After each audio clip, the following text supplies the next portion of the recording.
नमस्कार, स्वागत है आपका आज के करंट अफेयर्स में। तो चलिए हम शुरू करते हैं आज के हमारे पहले प्रश्न से। हमारा प्रश्न है, ग्लोबल लिवेबिलिटी इंडेक्स 2026 में पहला स्थान किस शहर को मिला? तो ग्लोबल लिवेबिलिटी इंडेक्स 2026 में पहला स्थान कोपेनहेगन को मिला। ठीक है, जो कि डेनमार्क में है, कोपेनहेगन को मिला है पहला स्थान। ठीक है, चलिए इससे जुड़े हुए कुछ प्रश्न भी देख लेते हैं हम। ग्लोबल लिवेबिलिटी इंडेक्स 2026 में दूसरा स्थान किस शहर का है? तो इसमें दूसरा स्थान वियना ऑस्ट्रेलिया का है। किसका है? वियना ऑस्ट्रेलिया का है। ठीक है, नेक्स्ट कहते हैं, ग्लोबल लिवेबिलिटी इंडेक्स 2026 किस संस्थान द्वारा जारी किया जाता है? तो global liveability index economist intelligence unit द्वारा जारी किया जाता है। किसके द्वारा? इकोनॉमिक्स इंटेलिजेंस यूनिट द्वारा। ठीक है, नेक्स्ट देख लेते हैं, ग्लोबल लिवेबिलिटी इंडेक्स किन प्रमुख मानकों के आधार पर तैयार किया जाता है?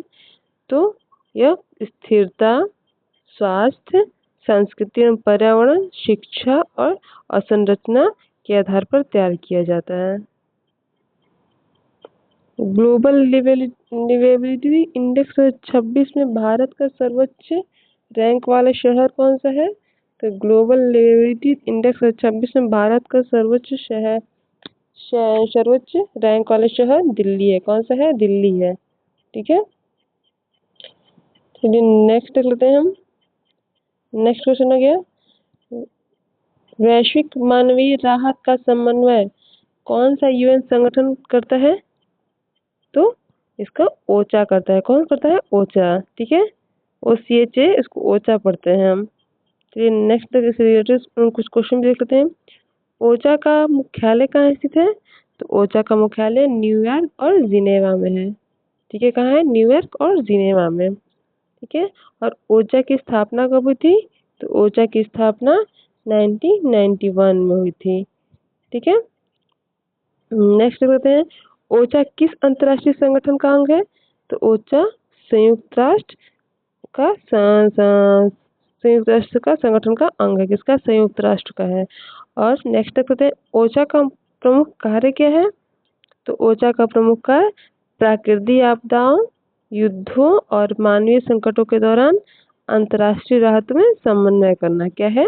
प्राकृतिक आपदा, युद्धों और मानवीय संकटों के दौरान राष्ट्रीय राहत कार्यों में समन्वय करना है। ठीक है, नेक्स्ट देखते हैं हम, संयुक्त राष्ट्र की स्थापना कब हुई थी?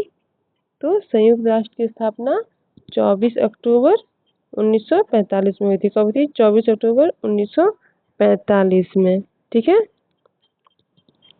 नेक्स्ट देखते हैं, संयुक्त राष्ट्र का मुख्यालय कहाँ स्थित है? तो संयुक्त राष्ट्र का मुख्यालय न्यूयॉर्क अमेरिका में है। कहाँ है? न्यूयॉर्क अमेरिका में। नेक्स्ट देखते हैं, वर्तमान में संयुक्त राष्ट्र के कितने सदस्य देश हैं? तो वर्तमान में संयुक्त राष्ट्र के 193 सदस्य देश हैं। कितने सदस्य देश हैं? 193 सदस्य देश हैं। ठीक है, नेक्स्ट क्वेश्चन देख लेते हैं हम, संयुक्त राष्ट्र की हालिया EI चर्चा का मुख्य विषय क्या है? तो संयुक्त राष्ट्र है, उसकी हालिया EI चर्चा का मुख्य विषय युवाओं के कौशल और रोजगार के बीच अंतर है।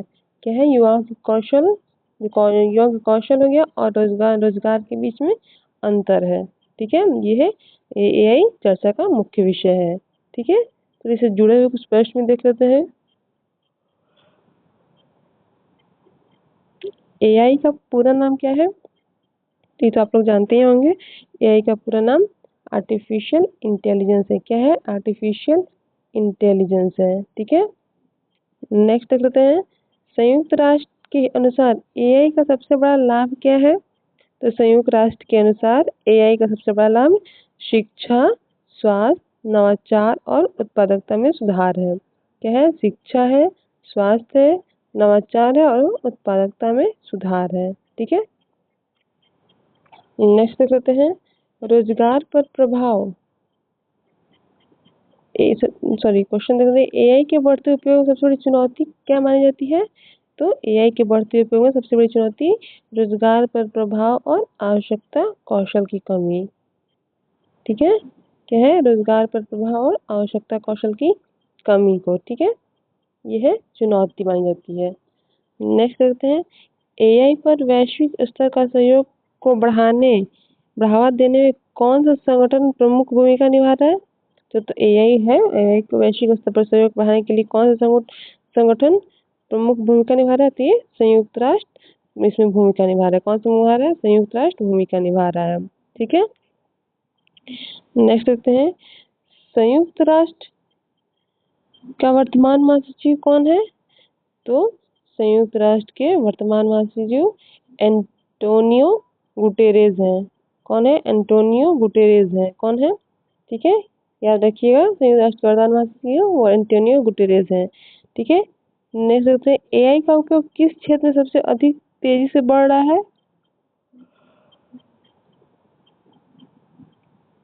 बताइए आप लोग। तो एआई का शिक्षा, स्वास्थ्य, वित्त, कृषि और उद्योग में तेजी से बढ़ रहा है। सब में तेजी से एआई का उपयोग बढ़ रहा है। ठीक है, नेक्स्ट देखते हैं, एआई का मुख्य उद्देश्य क्या है? तो एआई का मुख्य उद्देश्य है मशीनों को मानव जैसी बुद्धिमत्ता के साथ सीखने, निर्णय लेने और समस्याओं का समाधान करने में सक्षम बनाना है। ठीक है, ये सब करने में सक्षम बनाना है। ठीक है, नेक्स्ट देखते हैं, समान नागरिक संहिता के लिए संगठित उच्च स्तरीय समिति के अध्यक्ष किसे नियुक्त किया गया? तो समान नागरिक संहिता के लिए गठित उच्च स्तरीय समिति का अध्यक्ष न्यायमूर्ति रंजना प्रकाश देसाई को किया गया। किसको किया? न्यायमूर्ति रंजना प्रकाश देसाई को किया गया। ठीक है, इससे जुड़े हुए कुछ प्रश्न देख लेते हैं हम। यूसीसी का पूरा नाम क्या है?